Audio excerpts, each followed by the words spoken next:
Good morning, everyone. And Tui and I are here in Finland, and Michael Stacy, who's keeping us honest, is in Hawaii. But right now, maybe there's not so much difference because we're just having this beautiful summer in the far north. And I know it's an early time for the people in the United States. So on the East Coast and Central, it's the earliest is 12 midnight or 1 o'clock in the morning on the East Coast. So maybe there'll be a couple of people that will join us from the West Coast. Well, we're on Glamour, a World Problem, and we're in webinar 146 and starting on page 145. And let's see, this is the 86th reading. Now, it's a special day today because it's Juneteenth, as they call it, which is the day that the last enslaved people in the United States were liberated, as a result of the Emancipation Proclamation by Abraham Lincoln. Now, this is coming at a very unusual time in the United States, especially this year, because we have all of the demonstrations based upon the murderous deaths of some black people at the hands of the police. And it's kind of, so we're dealing today with the glamour of racial superiority. It's based on prejudicial judgment. We know that in every race, and more advanced souls are incarnating. And you basically cannot judge the interior human being on the basis of outer racial type. There are maybe differences, certainly genetically there are, but we have in so many different races totally brilliant people who are guiding humanity in better ways. So, and our reading today is very interesting too because it seems to fit. It's all about the, it goes back, it goes back to the issue between the Germans and the Jews and indicates how very related they are. And we'll get to that section, just the way the Romans and the English are reincarnationally related, so the Jews and the Germans are reincarnationally related. Now, a lot of this has faded in its ferocity since the great wave of hatred sponsored by the Black Lodge gripped humanity years ago, maybe starting, well, it's a very ancient problem, really, and it's explainable in certain terms because of the origin of the Jewish group in the previous solar system. And basically, they were there even before individualization took place on our globe. And so there were probably along the way plenty of abuses engineered by that then superior group because they had had so much more incarnational experience. Maybe not so much on the moon chain, but in the previous solar system, and then coming to this one. But now the relationship between the blacks and the whites, especially in our country, well, I say that as a citizen of the United States, which is supposed to be setting an example, but which is not, or at least a negative example is being set. The situation is again fraught with hatred. And at this time, 100 years ago, approximately, the Tulsa race riot took place, one of the most destructive and deadly race riots ever. And an entire section of the city was burned down completely, and many people murdered, black people especially. And it was the result of envy, as far as I can figure out, because this particular black section was very prosperous and was setting an example of how the black man could rise out of the condition of slavery into real prosperity and education. And this, of course, could not be abided by some of the hate-filled white people who basically came in and murdered everybody and destroyed their homes and businesses. All of this taking place now at a time when a big political rally, which was scheduled for Juneteenth, i.e. today, will be taking place tomorrow, because the outcry was so great, you know, that the kind of thing that goes on at those rallies is so racially charged and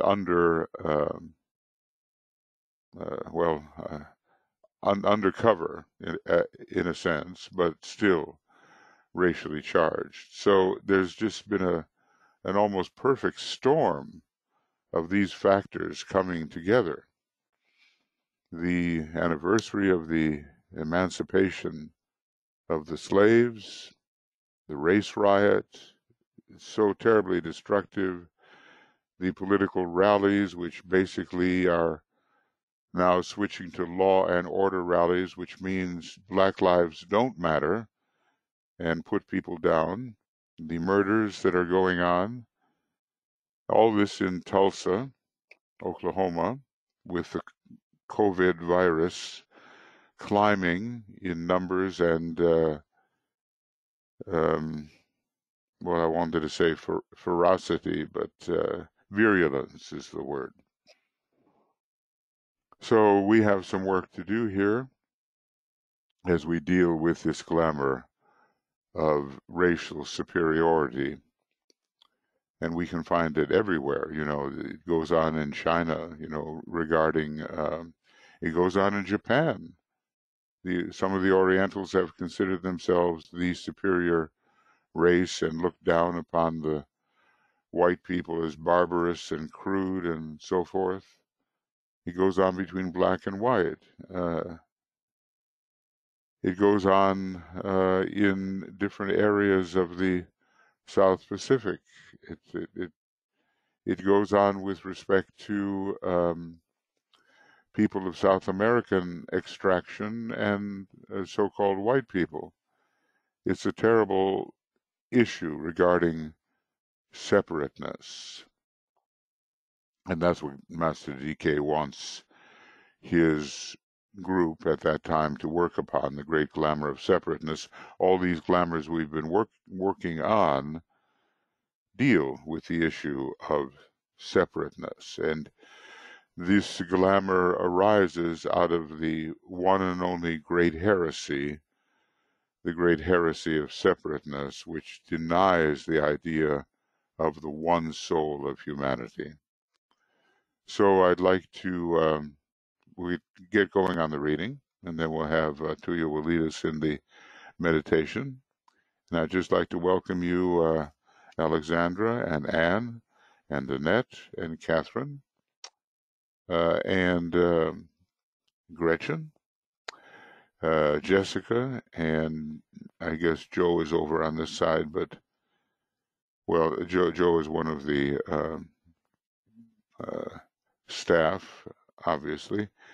Karen and Kim and Leslie and Mariana, Martha, Olivia, Rebecca, Risto, Tia, Vera, Walter, Zenaide, and Anne Veronica. And over here on the staff side, Michael Stacy is pretty well managing things, and Tuya's helping, and I'm there too. So we'll get into some of this reading. It's not a long reading today because we are preparing to go into a new section, and there's no sense overlapping because I think we can keep matters straight if we stick to the subject.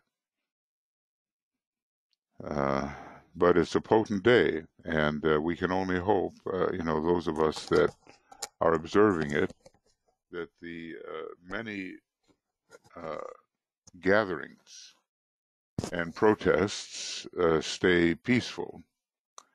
Otherwise, those who are racist in their consciousness will have too much to talk about tomorrow when this really uninvited rally, which poses a great danger to the city and actually to neighboring states, is scheduled to occur. It's all, based on personality, on ambition. It's all based on considering yourself the center of the world. It's a problem for all of us at a certain point in our evolution. So DK goes on and says here, as we are dealing with the problem of glamour and illumination, it might be of value if I dealt with the particular glamour which I would ask your group to aid in dispelling. It was the second group organized, the observers of reality. He calls them by a number of names, but they are the observers, and they utilize especially the head center, the heart center, and the solar plexus center, just the way the religious group number 6 utilizes those same chakras.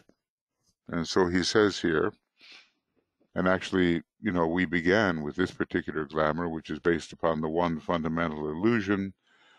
He says, I refer here to the glamour of separateness. Work along this line will have most practical and salutary implications. And none of you, as you will discover, will be able to work effectively on this matter if you feel any sense of separativeness.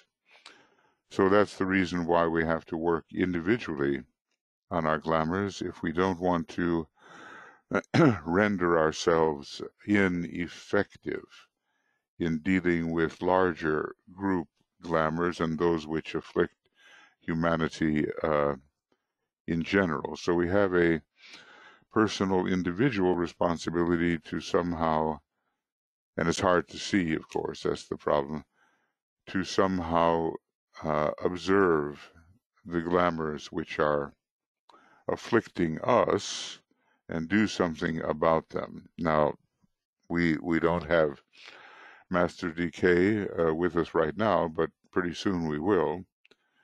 And he's very good at pointing out the kinds of obstructions and distortions to which our consciousness is the victim, including the glamour of having surpassed all glamour.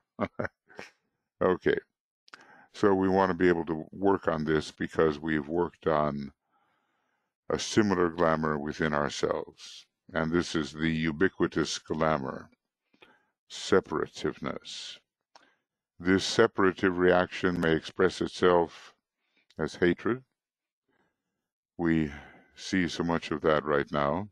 The people who are using the flag of the Confederacy are somehow stating an underlying rebellion against inclusiveness and acceptance. As an active dislike or a voiced criticism, and or perhaps in some cases all three: hatred, active dislike, and voiced criticism. And which one of us has not, over the years, if not been the victim of these things? Once the mind starts to come into real focus, criticism is certainly possible, and maybe hatred and dislike are more astral conditions, but they are justified by the mind. We fail to see what unites us, and the truth of brotherhood is not understood, and it is not felt. But in the Aquarian age, it will be, and especially toward the end of the Aquarian age, after the teaching of the Christ, backed by the teaching of the Buddha, has conditioned humanity. There are forces which you may personally regard as separative, or in the cause of separation. Now here he deals with a foible that is very likely to appear as self-justification. I would remind you, he says, that the favorite view and cherished beliefs of those to whom you are mentally opposed, often under the guise of a strenuous adherence to what you regard as right principles, are to those who hold them equally right. They feel that your views are erroneous, and they regard them as separative in their effect and the basis of trouble. Well, that's hard to imagine, because we're all so convinced that our point of view is correct one, and especially when this is backed by such great teaching as the Tibetan has offered. We adhere to the teaching, which is inclusive, but in our adherence and our rejection of other methods, we become separative, even though the teaching is a great one. So we have to be really careful of this. And it's hard to believe that the people who hold opposing points of view, how could they be so stupid, so blind, so ignorant, so unaware of how terrible their point of view is? We say to ourselves, but to them, given whatever their stage of evolution may be, they believe they are holding to the right. So this is something often forgotten, and I would remind you of it. So he basically says, beware of this cause of separateness or separativeness. I might also illustrate this point by pointing out to you that the hatred or the dislike, if hatred is too strong a word, that any of you may feel for the activities of the German government. Now, this was written in the 30s, right? So the full range of the implications of Nazism were not yet apparent, but you could kind of see the handwriting on the wall. So these people to whom he's writing naturally felt a dislike for what the German government was cooking up in terms of its aggressive approach. And later, of course, we learned that they were obsessed by evil forces, and they had a negative Piscean personality which made obsession easy for the forces that wanted to destroy humanity through the Axis powers. Well, anyway, if hatred is too strong a word, so that anything along this line that you may feel for the activities of the German government, and for the line that they have taken against the Jewish people, might be turned with almost equal justification against the Jews themselves. And this is where the reincarnational history starts to come in. I mean, if you study the Romans and the English, you're going to see a lot that's in common, except there's a lot more second ray now in the United Kingdom with its second ray soul, and even in England with its tendency to dominate via the redcoats during the colonial era. But now more second ray has come in. So now we have this old problem that's based upon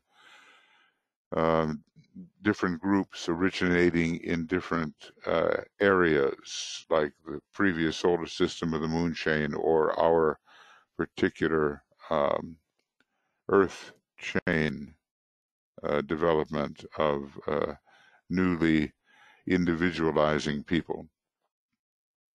So now he's speaking of the Jewish group, saying the latter have always been separative and have regarded themselves as, the chosen people, the chosen of the Lord. I was raised in this, and I know it is true.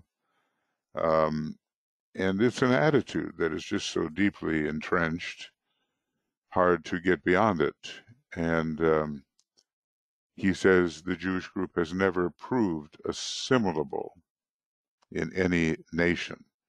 And now we have something similar, going on with some of the Islamic groups, the very hardline groups that are demonstrating their non-assimilability in the nations in which they presently find themselves or have migrated to. It's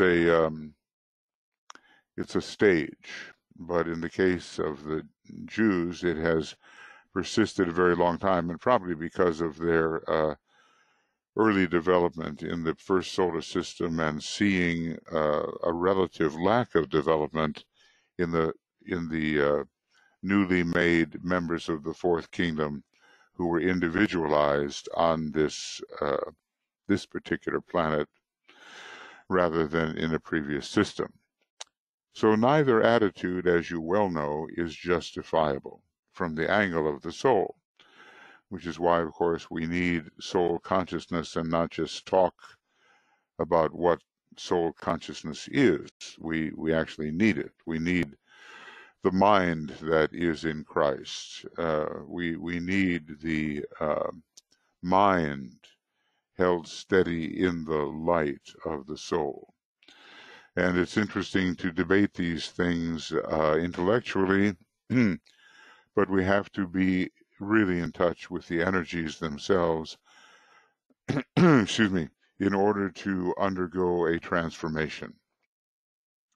So both of these attitudes are equally wrong, and this is a point of view which the Jew and the anti-Jew must eventually understand, and through understanding bring to an end.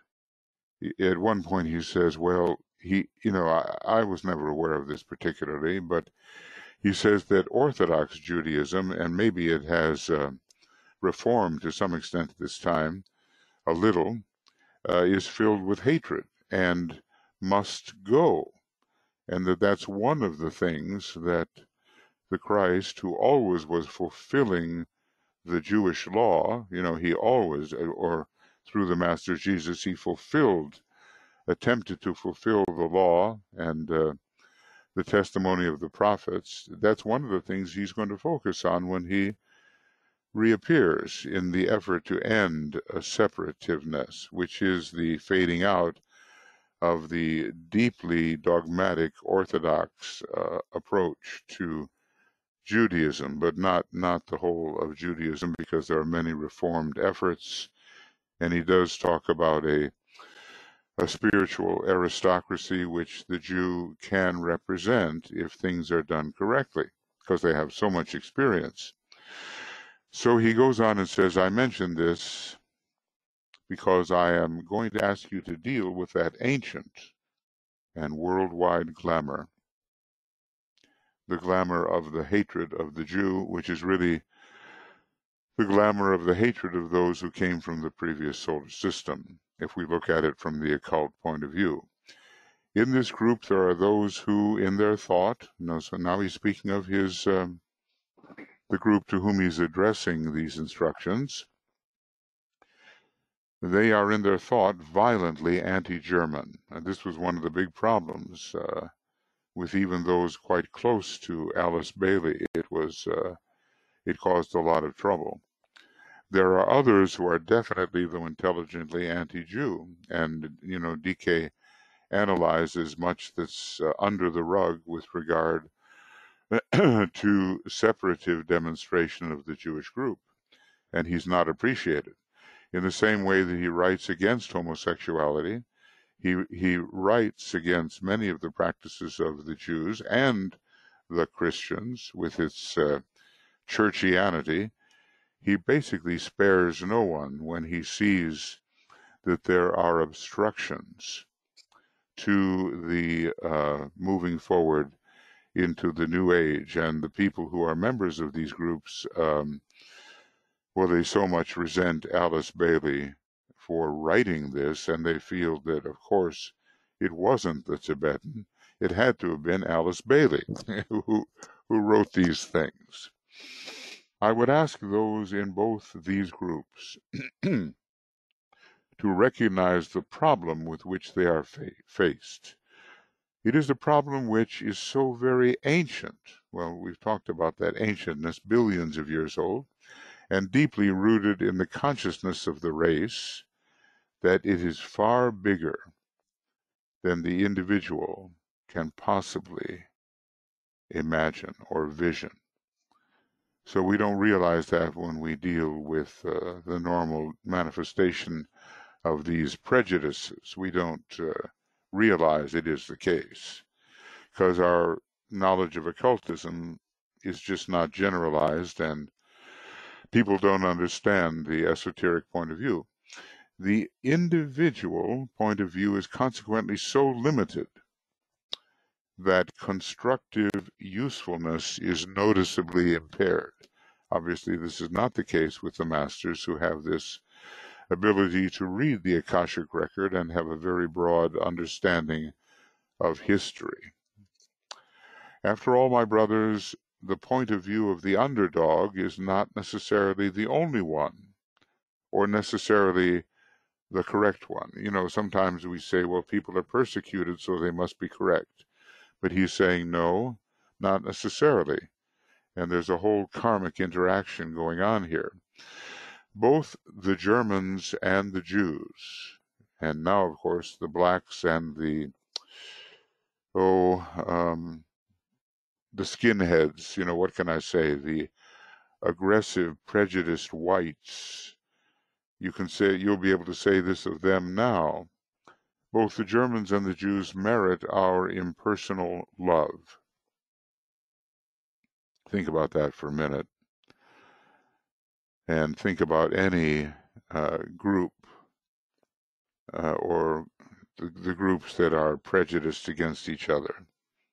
We have problems in the religious field with this, not just the racial field. The Hindus and the Muslims are ever fighting it out, and a terrible war occurred before the partition into Pakistan and India following the World War. Terrible. So in the religious field, and we have this going on with the Christians and the Muslims. They hate each other when they are in a state of ignorance, which is far from saying that all of them are in a state of ignorance. Hardly. There are those who are enlightened in both groups, but they are often overcome by the ignorance of the majority.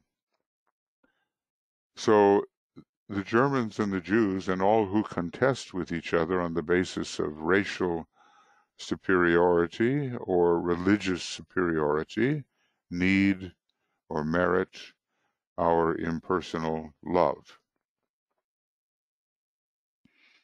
which is maybe not how we always approach, particularly as they are both guilty, if I may use the term, of the same basic faults. And then he sort of lists these basic faults that the Germans and the Jews share. The German is powerfully race conscious, and so is the Jew. The German is separative in his attitude to the world, and so is the Jew.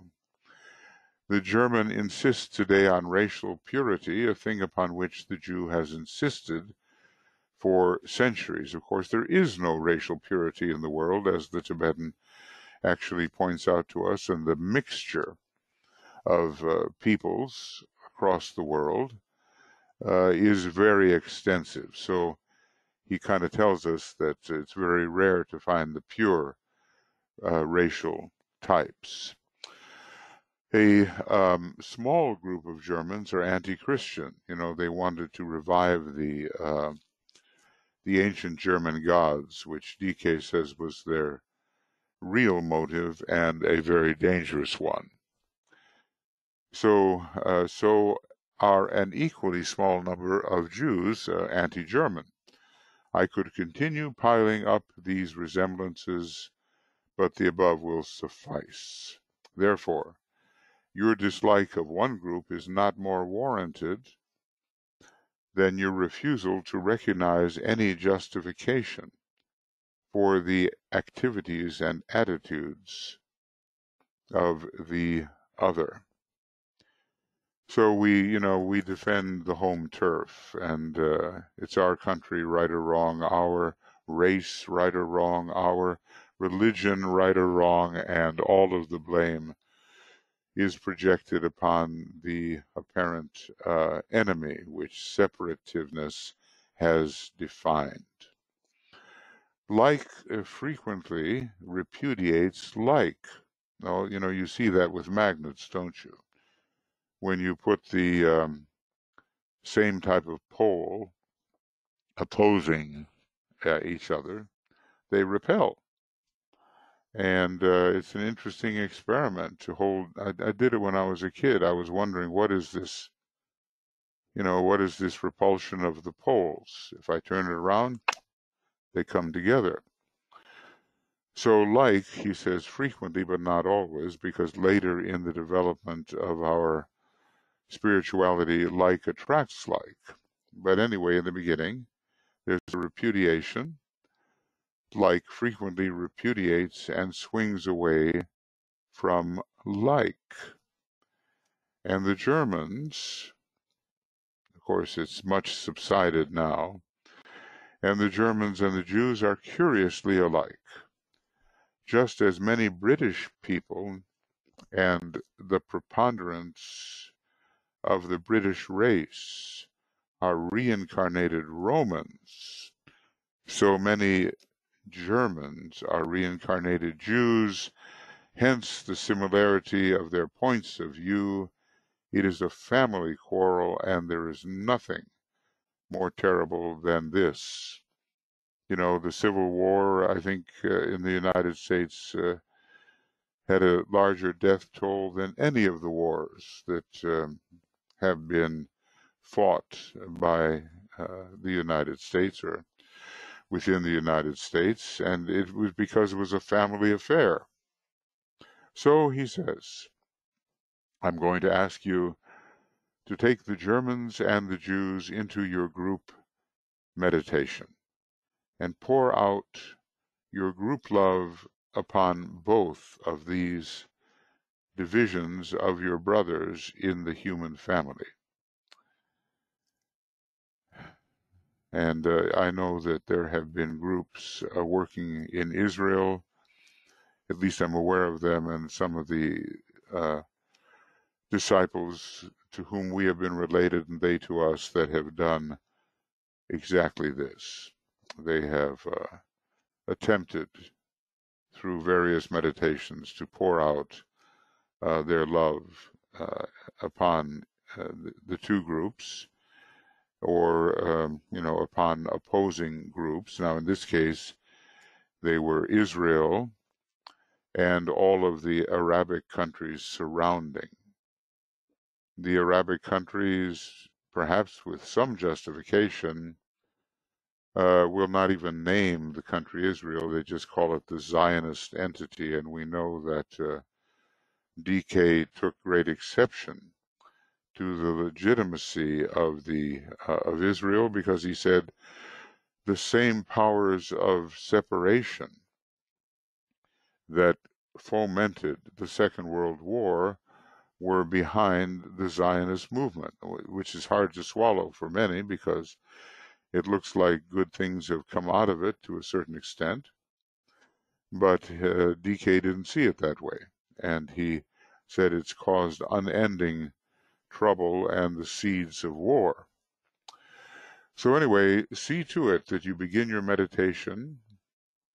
Before you begin your meditation, you have freed yourselves, emotions and mind, from any latent antagonisms, from all hatreds, from any preconceived ideas of right or wrong, but that you simply fall back upon the love of your souls, remembering that both Jews and Germans are souls.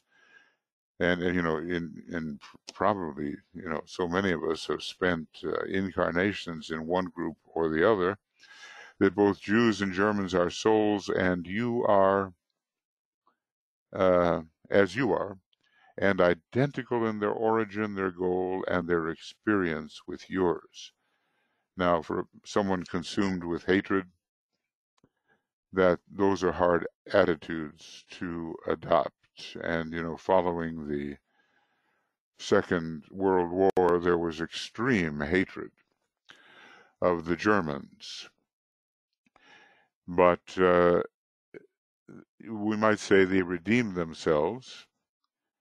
And DK said there would be no occult school anytime soon in that unhappy land, which had been so ravaged by the forces of darkness obsessing and even possessing the leaders.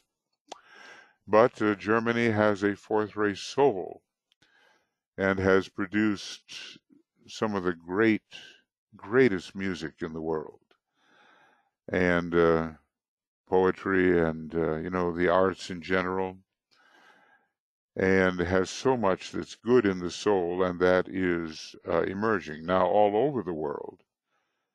Today, neo-Nazi movements are arising. It's almost like a big manifestation of the dweller on the threshold, and the resurgence of those who were not easily convinced that their hatred was incorrect. They are reincarnating.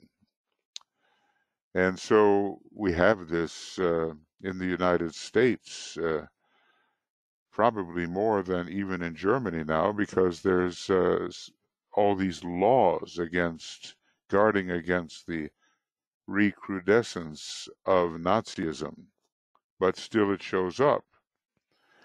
So there is an ignorant section of humanity that is still filled with hatred and still very susceptible to the machinations of the Black Lodge.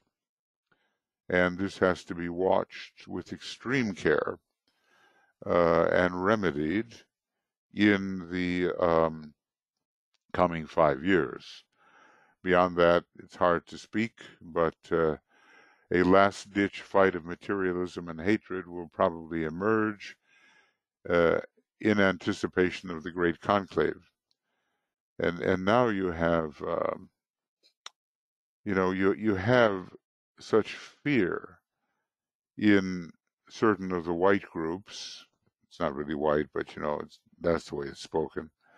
Who fear that they will be overcome by inferior races and the a white man will be wiped out. All of that.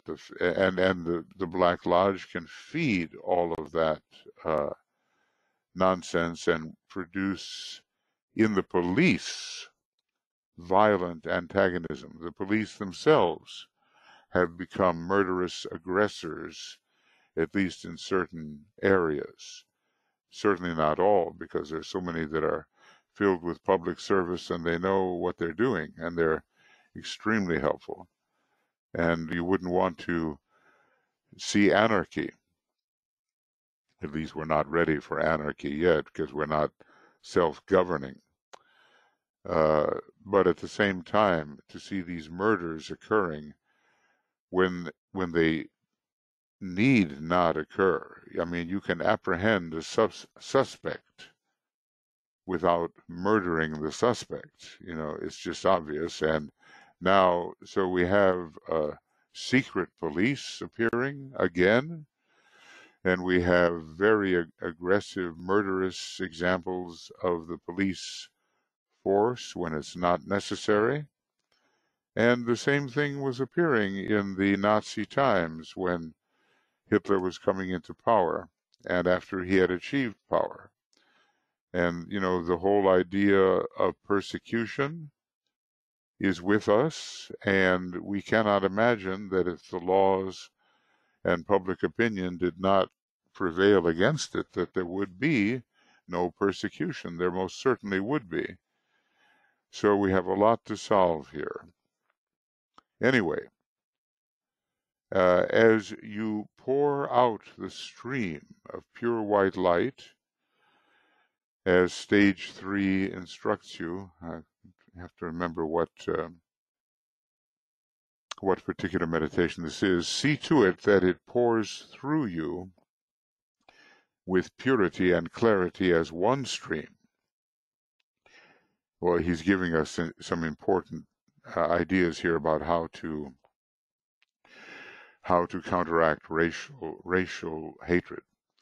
Then see it bisect into equal quantities and proportions, one stream of living light and love going to the Jews and the other to the German people. And obviously we can use this with black and white or various antagonistic religions and so forth.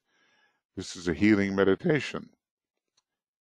The quality of your love will count, and not so much the accuracy of your analysis or the perfection of your technique. So this has been I think, a very powerful section.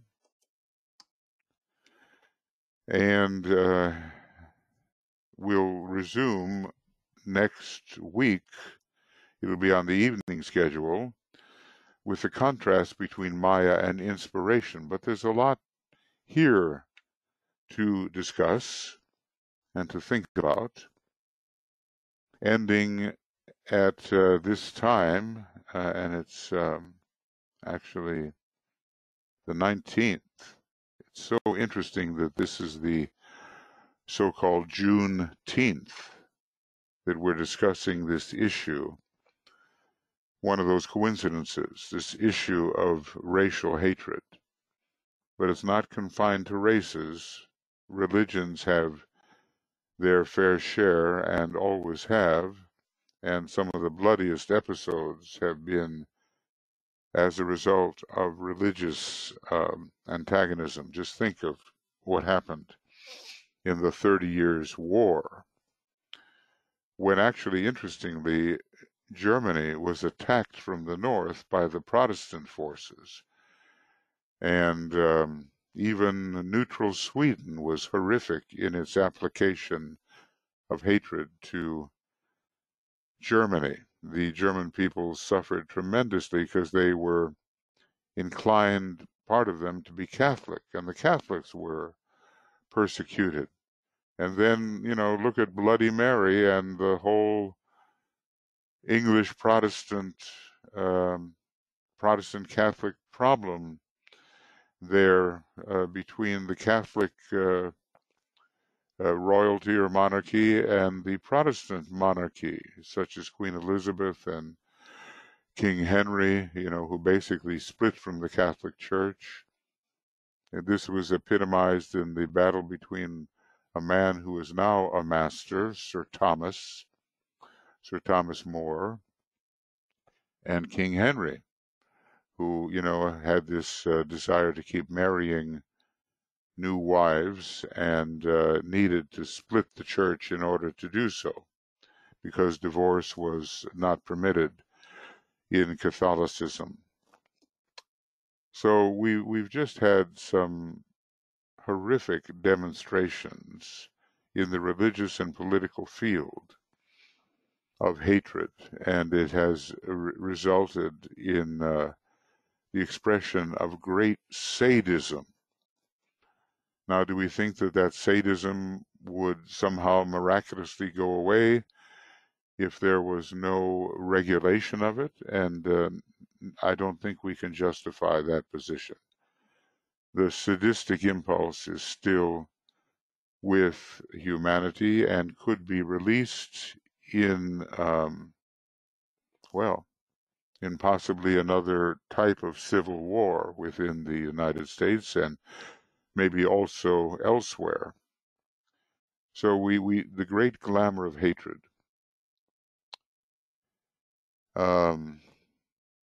is still a tremendous problem, and all based on the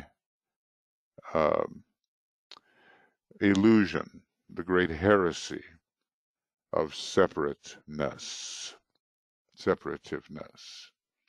Okay, well, that's it for this morning in terms of the reading. And, we'll take up some other things later, but it'll be very, we're facing right now, this weekend, the Juneteenth demonstrations in the United States, and we're facing a very sectarian political rally on the next day with huge potential for spreading the pandemic even further. And already you can see that that's happening in the states which denied any kind of concern about opening up again right away. So the pandemic is the great judge in this case, and we learned that Sanat Kumara had been planning a universal epidemic for some time. On occasion, he did not have to employ that method, but it looks like it is in progress now. Okay, so I'll ask you if you have any comments, any questions, any statements. These kinds of subjects do arouse the emotions. At the same time, we have to, as students of esotericism, prove that we have transcended the normal knee-jerk reaction to defend our group and criticize another, even though we think we can see with great clarity where that other group is totally wrong, And I think, occultists and students of occultism who have a buildup of understanding of the hierarchy's way of looking at things can still be very guilty of virulent criticism of those souls who, I would say, just bring to the front personal values, because that's where they are. And we fail to realize that we have been there too, and even now may struggle with it. Okay, so do we have any? Michael, yes. We have. We have a question from Kim, and then Olivia's hand is raised. Okay, it looks like Kim, Uda is here too, and she's very involved. Yes, and Uda says, thank you, Michael and Tuya, for this deep work. Okay, appreciate that. Kim's question, can you speak more about your comment of Sanat Kumara planning a pandemic? Universal epidemic are the words. and it was maybe going to be released in World War II, but it was found to be unnecessary. There was something even more drastic in World War I. It didn't represent a pandemic, but or maybe the word epidemic was used, but it was going to be the intervention of the solar logos in the affairs of humanity during that war. Now, we look with trepidation upon what it would mean for Shambhala to intervene in such events, because DK says, well, it's never happened before. And that's what could happen in a religious war, he tells us. But the intervention of the solar logos, which was obviated in the year 1917, I suppose, when the war widened with the presence of America, showed that humanity could handle it itself. Who knows what that would have been? It could have been very destructive. But the term universal epidemic, I will show you. All I've got to do is, not too much is said.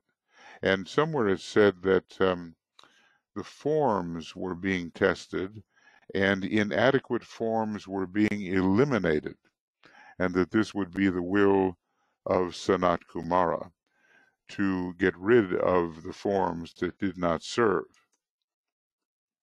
So it looks very heartless or something, but apparently not.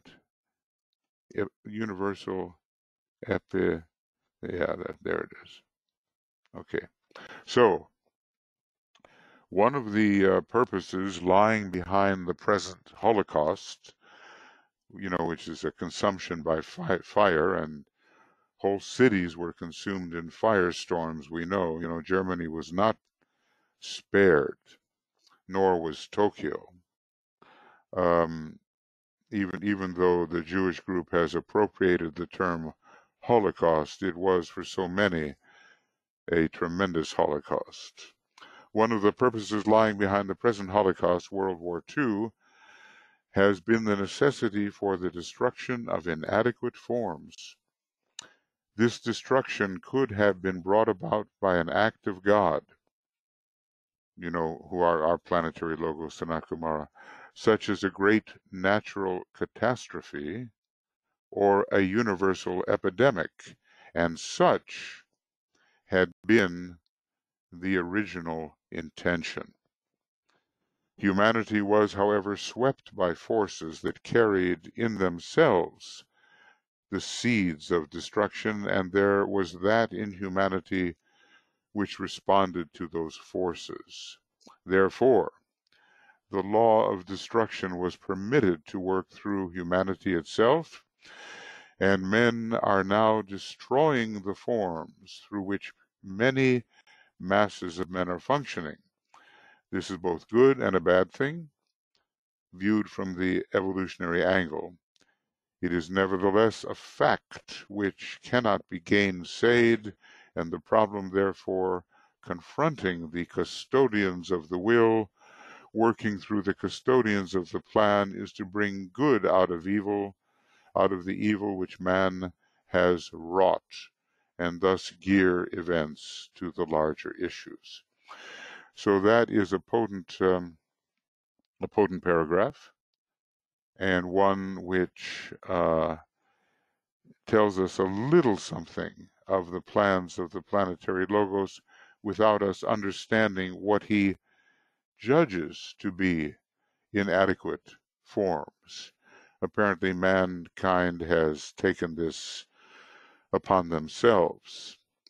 But now we're no longer supposed to be dealing with these forces of obstruction. They sweep in the beginning, and they clear the space in which a new manifestation must occur.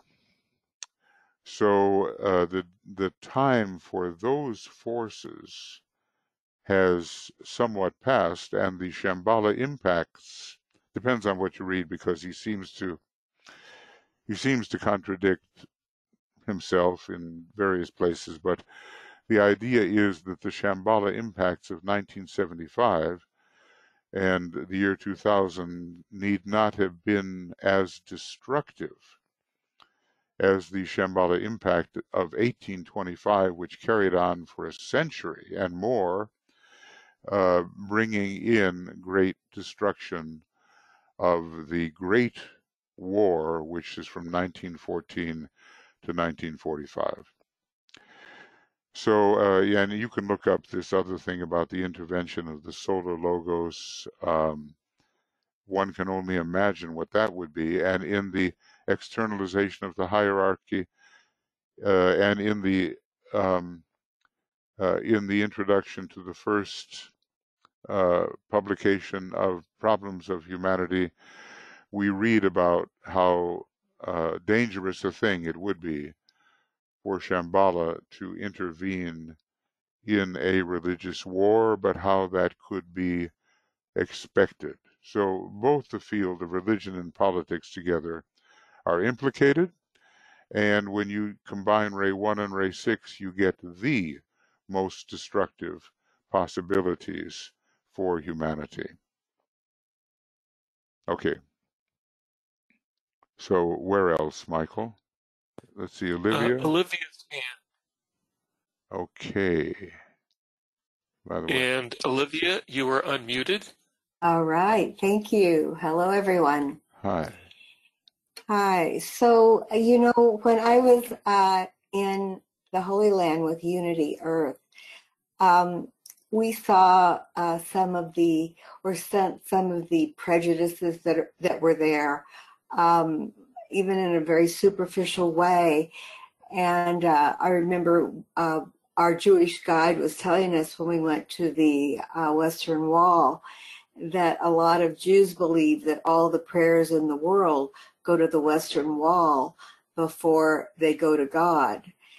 And I think I shared that in my talk and just made a comment, interesting, that was all I was going to say. But we also saw some of the most encouraging things with young people, and that was part of our intention. And there were groups of young people that came together, Christians, Muslims, Jews, and they worked in so many collaborative ways to break down the separativeness and to really form these very potent initiatives. And we met with some when we were in Haifa. That's when we were doing this wonderful concert. And the mayor of the city had a reception for them and us. And it was just inspiring to hear what they were up to doing. And they were so aware of all the divisions that were really harming the whole Holy Land. So for us, that was just such a point of encouragement. And I think that that's really so much of what the future change will come from is from young people that are not so hampered by all the prejudices and the limitations of the past. So it was a very good experience and good news for the future. That is the good news. Maybe the Holy Land will turn holy again. There's a possibility he does deal with it. And basically he's basically we have to reinterpret the idea of Jerusalem, Yerushalayim as Shambhala, and that's Shambhala. away from yeah. A long way from happening. But with the young people, yes, it can happen, and you were the witness to that. I mean, the fact that Christ or Lord Maitreya chose his incarnation there, his most recent incarnation at least, made it something of the Holy Land. But then again, it has faded, and now it is one of the, along with the United States and one undisclosed location in Central Europe, it's a part of a triangle where the evil forces have anchored themselves. And maybe he points to Port Said in Egypt as the coming together for the evil of three continents. So basically, we have, we have to correct all that, and some of you have been involved in doing that. And, Uta's group, maybe Uta, you would like to say something about all this, because your group has been working extensively on the problem in different ways. Yes, that would be good. I did have a chance to meet with them, and I didn't put that in my talk because of time limitations, but Right. it was really wonderful to meet with them and to share. And very synchronistically, one of the people that I wanted them to meet, Gidam Bromberg from Echo Peace, Israel, that is doing the most amazing collaborative work there with Palestine, Israel, and Jordan. Yes. He just happened to be having a meeting in the hotel lobby where I was meeting with the Heschel group, and so it was a beautiful way. I was going to tell them about him, but then I could have them meet, and so that was great. But Buddha, what all do you have to share? If Uta is, yeah, there she is. Yeah. Hi, everyone. Wow, and thank you, Rebecca, that you made me aware of this meeting now, so I could join it. Yeah, we are working for many years with both the Jewish problem, Jewish riddle, on that deep level, and also with what's going on, the happenings of the time in Jerusalem. So we are having every Monday evening, we have a Jerusalem meditation, which is once a month open for guests also. Yeah, for many years, more than 7 years, every Monday we do that. And we are working with the Jewish issue very deeply all these years, many years, and especially continuing the work that DK gave to Assagioli in this respect. We have been doing, this is quite a while ago now, the Methuselah project that Michael was also part of. Just now, Philip Lindsay, who initiated it, he came for a visit here in Germany a few days ago just. And we have kind of reactivated the triangle that held the Methuselah project, which is with Maria Cristina Amaral and Philip and myself.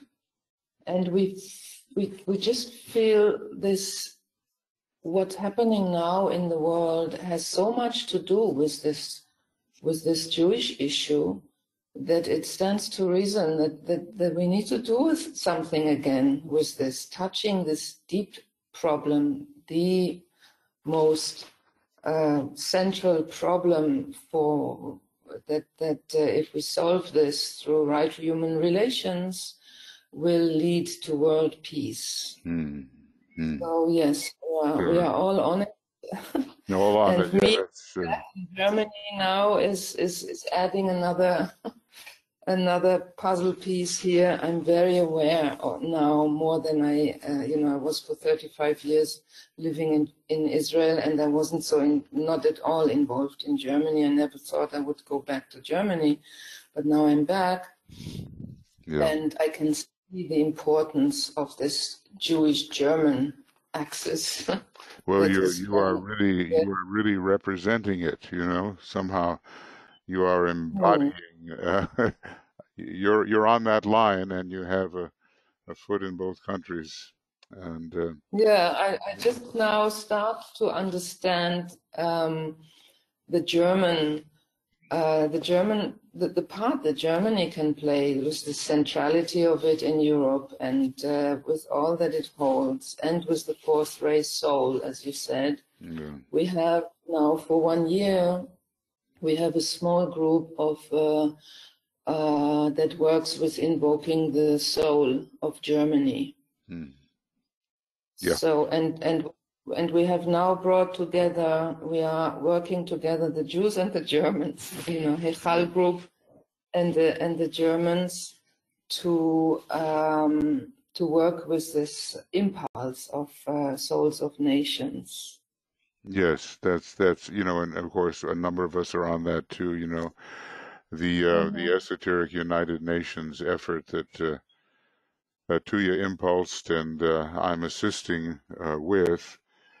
Looking at the place of the souls of the various nations when those souls are emerging in the soul of humanity. It's just a huge undertaking, but it has to be, it needs both things. It needs the people who are living in the country and are intimately familiar with its problems, and it needs the generalized point of view that DK has given us in the destiny of the nations.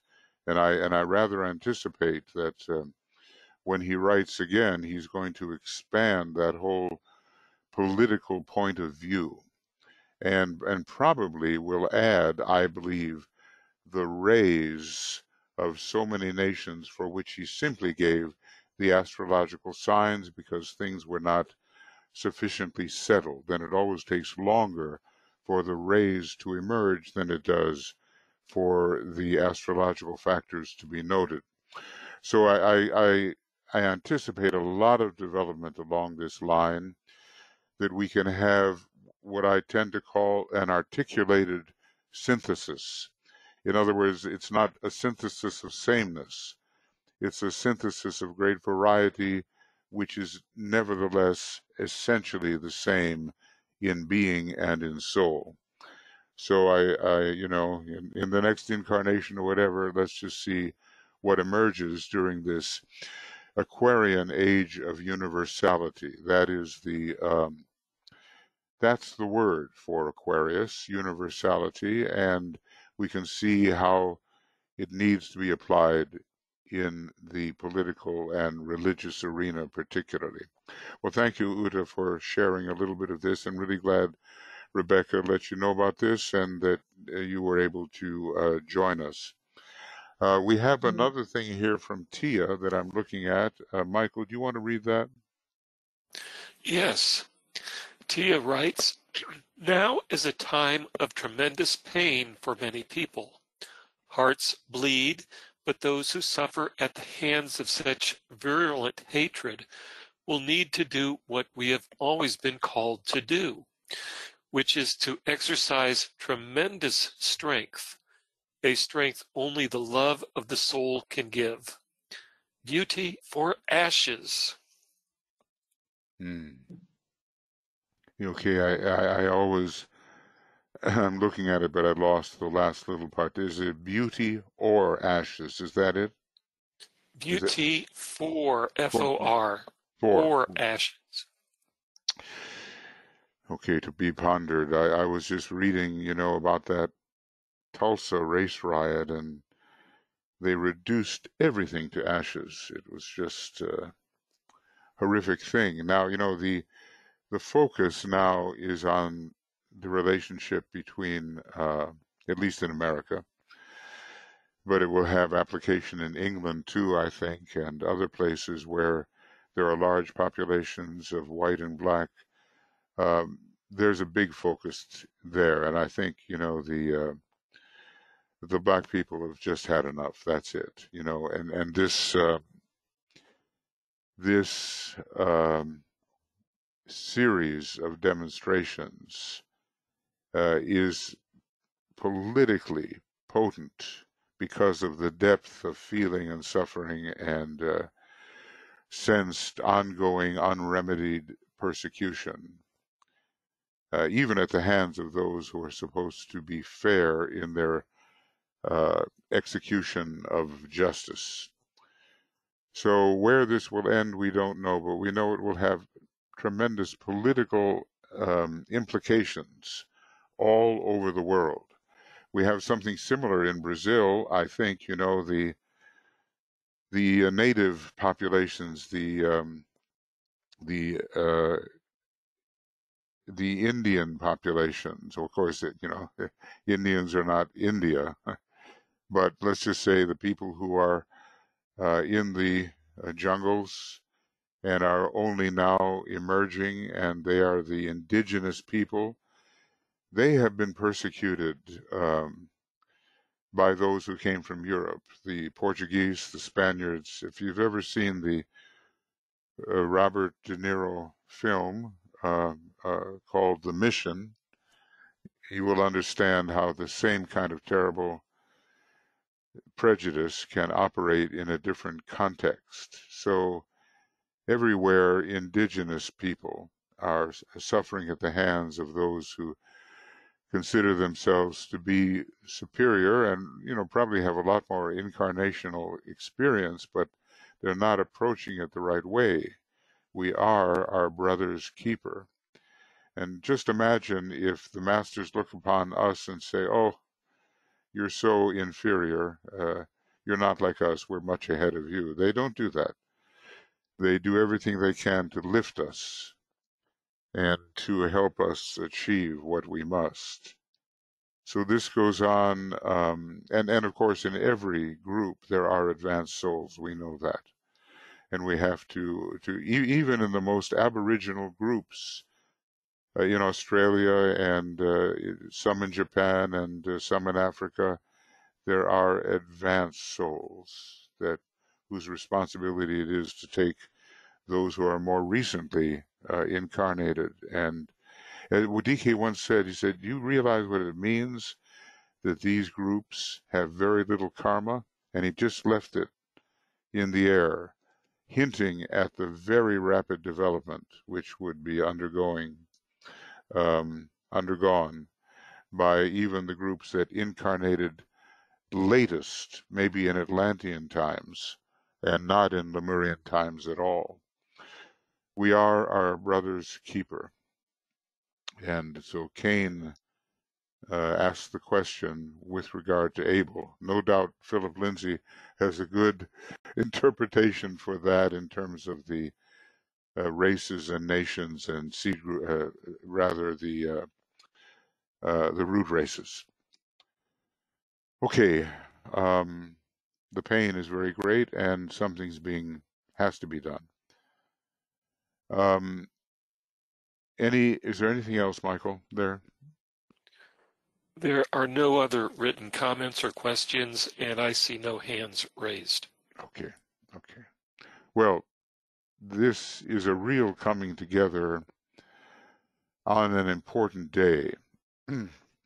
I don't watch a lot of movies, but sometimes they are so instructive, and you may have seen the film called Lincoln, which took a particular chapter out of the life of that racial avatar, Abraham Lincoln, and it was the vote on the Emancipation Proclamation and all of the struggles to get it ratified.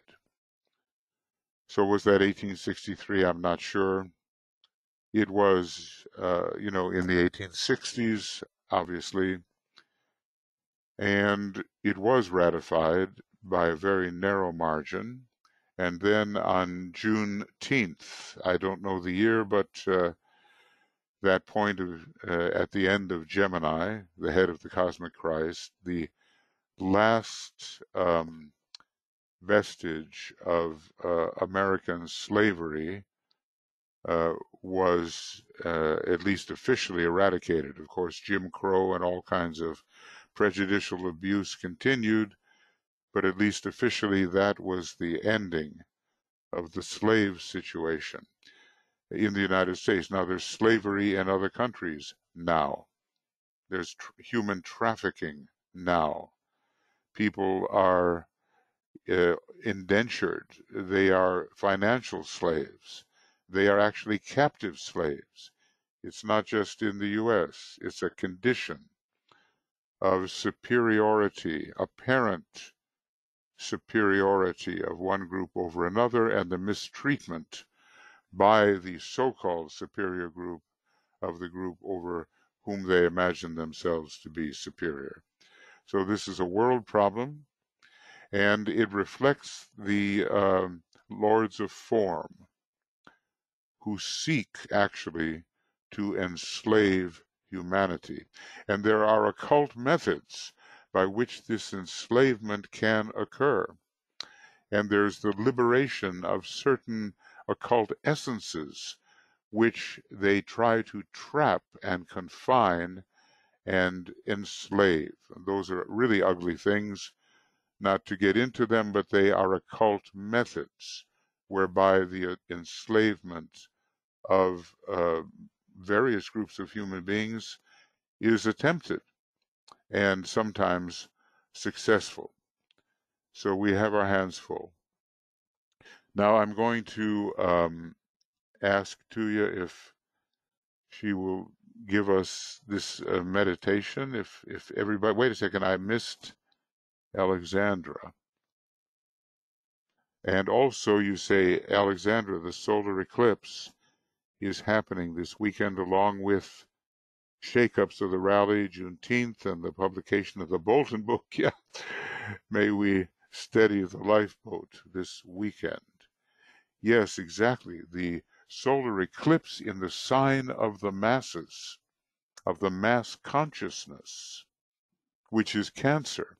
It's like 0 degrees Cancer. I mean, if you look at, if I can get this just very quickly, I can demonstrate what is the issue. Yes, the new moon is coming. We are right about there. And if I look at the transits involved, there it is, that at 0 degrees, I don't know if you can see that or not because it's very small, but at 0 degrees Cancer, there is a solar annular eclipse. So this will be a weekend determining in its implications, politically and racially determining, and let us hope that, let us work to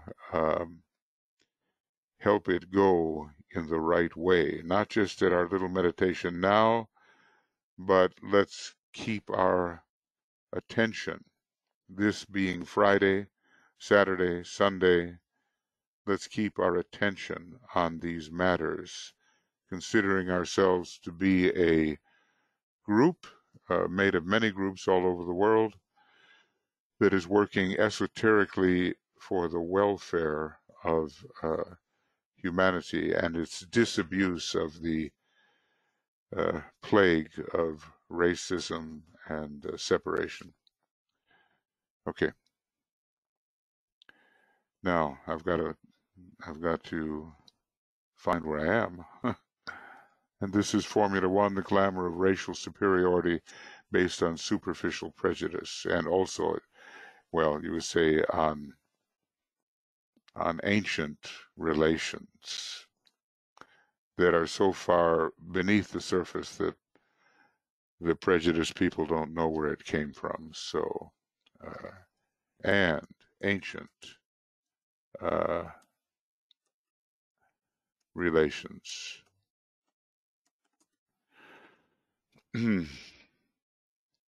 Okay, so Tuya, is that clear to you? Can you see what you have to see? Are you there? Whoop, what happened to her?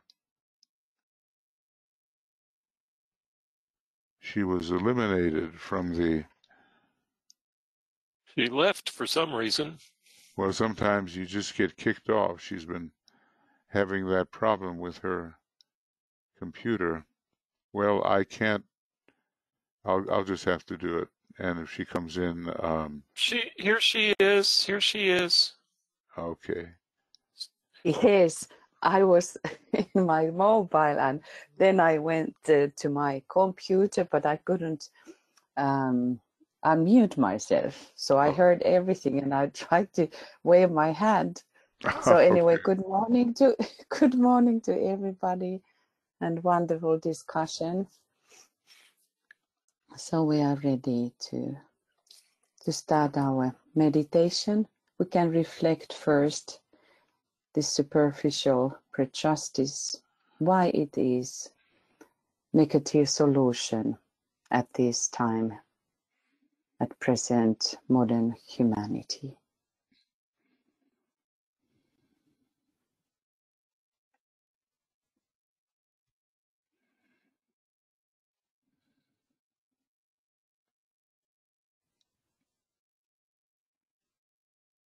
And I think now we have formulated within us the essential idea. And we go further in the meditation, the preparatory stages. So let us take all our members who are now present into our hearts. When I sound the name of the participants, at the same time we strengthen the group and support. Alexandra, Anne, Annette, Catherine, Chuang,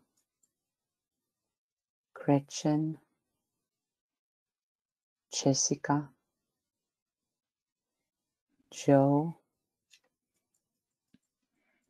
Kim, Leslie, Marianne, Martha, Nathalie, Olivia, Rebecca, Risto, Tia, Uta, Vera, Walter, Zenaid, Anne Veronica, Michael Robbins, Michael Stacy, and Tuya.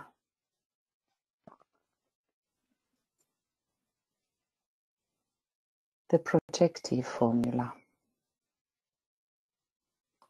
And now we are going to form the cross of divinity, and we remind ourselves it goes that we touch our forehead, then heart, left eye, right eye, when we sound the particular mantra. So let us say in unison, touch forehead. As a soul, I work in light. Then heart and darkness cannot touch me. Left eye. I take my stand within the light. Right eye. I work, and from that point I never move.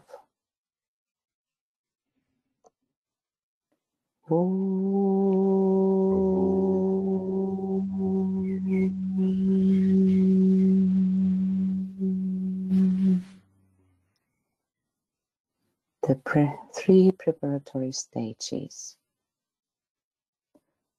Let us now focus within the dual light or matter of etheric, physical, and mind or mental.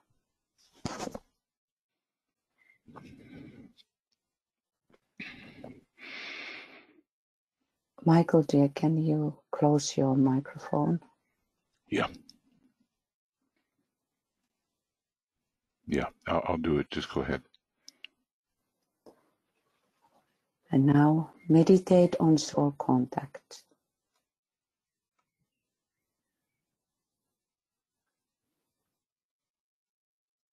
We recognize the soul light.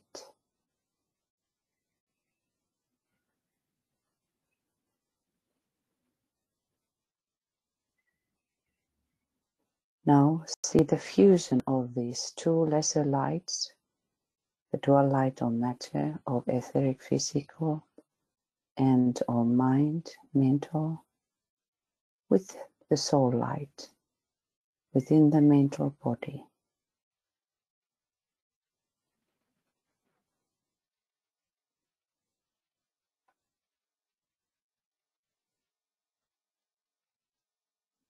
We say together, the light is one, and in that light shall we see light. This is the light that turns the darkness into day.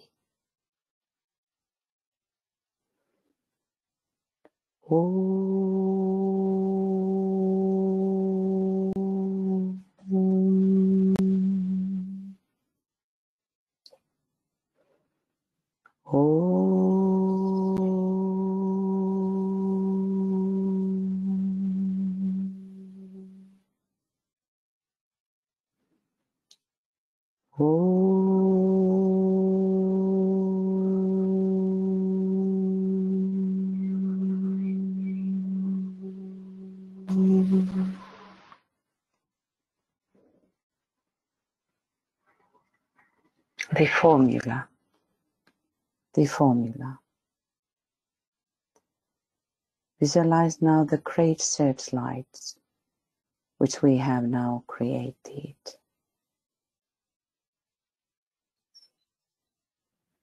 Turning it and its light upon the astral plane.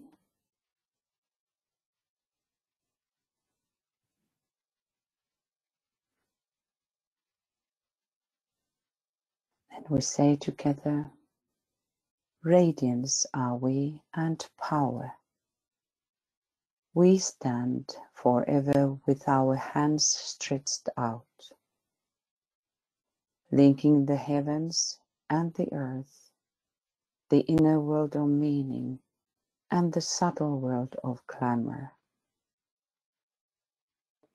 We reach into the light and bring it down to meet the need. We reach into the silent place and bring from thence the gift of understanding. Thus with the light we work and turn the darkness into day.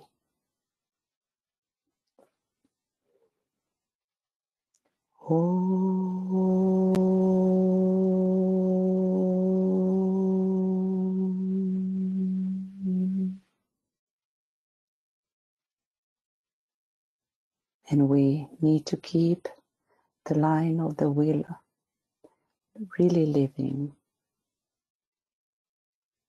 And let us create the line of will from sacrifice petals to atomic plane of spiritual will.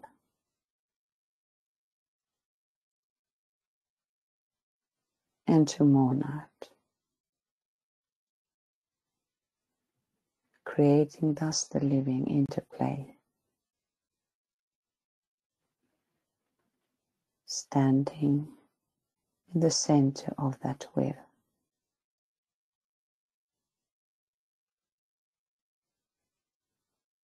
And let us say together, with power upon its being, the light is focused on the goal.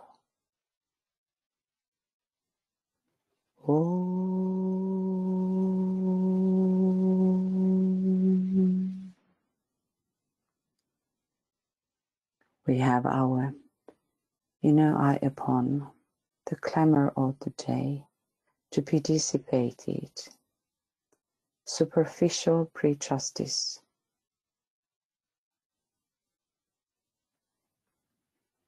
which the whole world is suffering.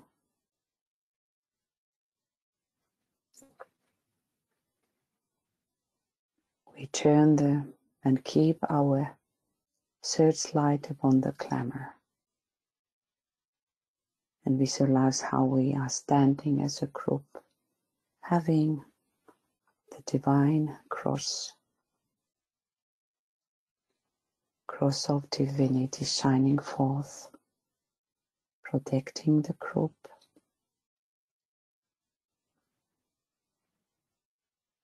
And we say the words of power. The power of our united light prevents the appearance of the clamor or superficial prejudice.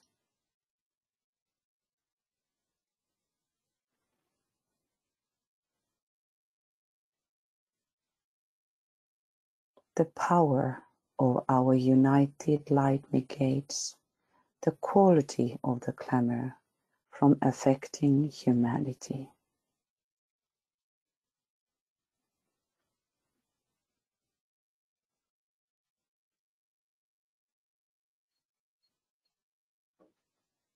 The power of our united light destroys the life behind the clamor or superficial prejudice.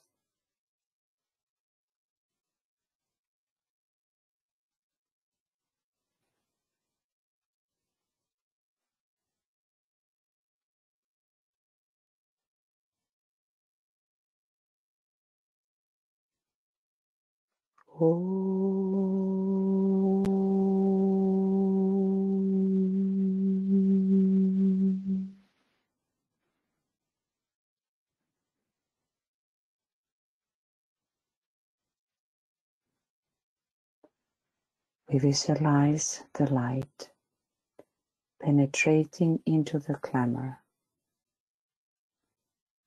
And we are going to have 5 minutes silence. And during the silence, it produces the awakening of the clamor and its dissipation.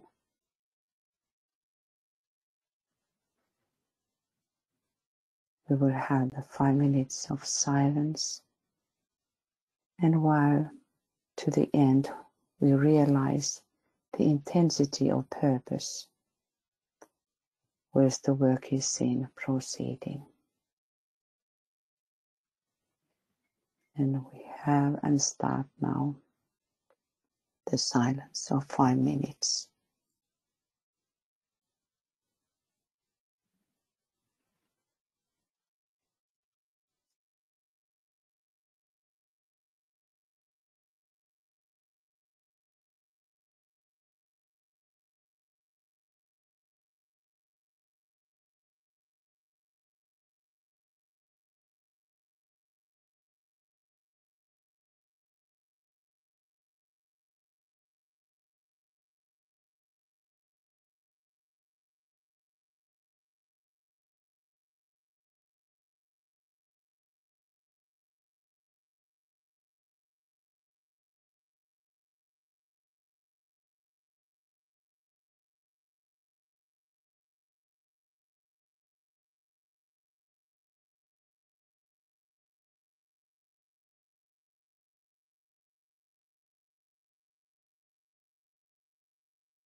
And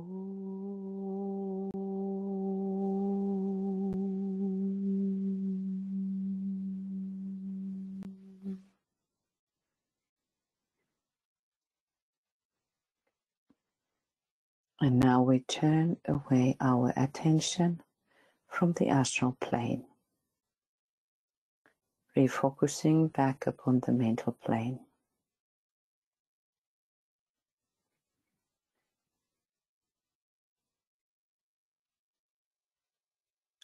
The searchlight of the soul is shut off, and also the group searchlight.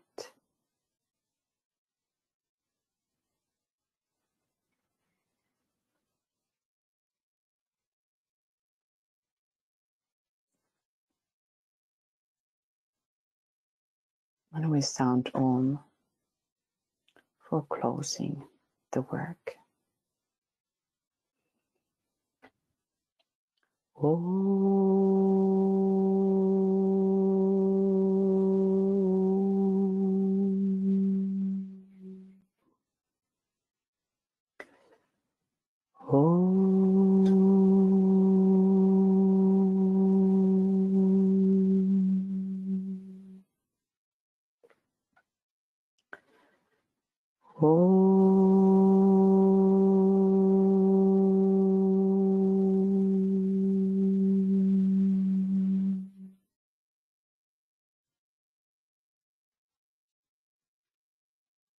And we visualize that the work was successful.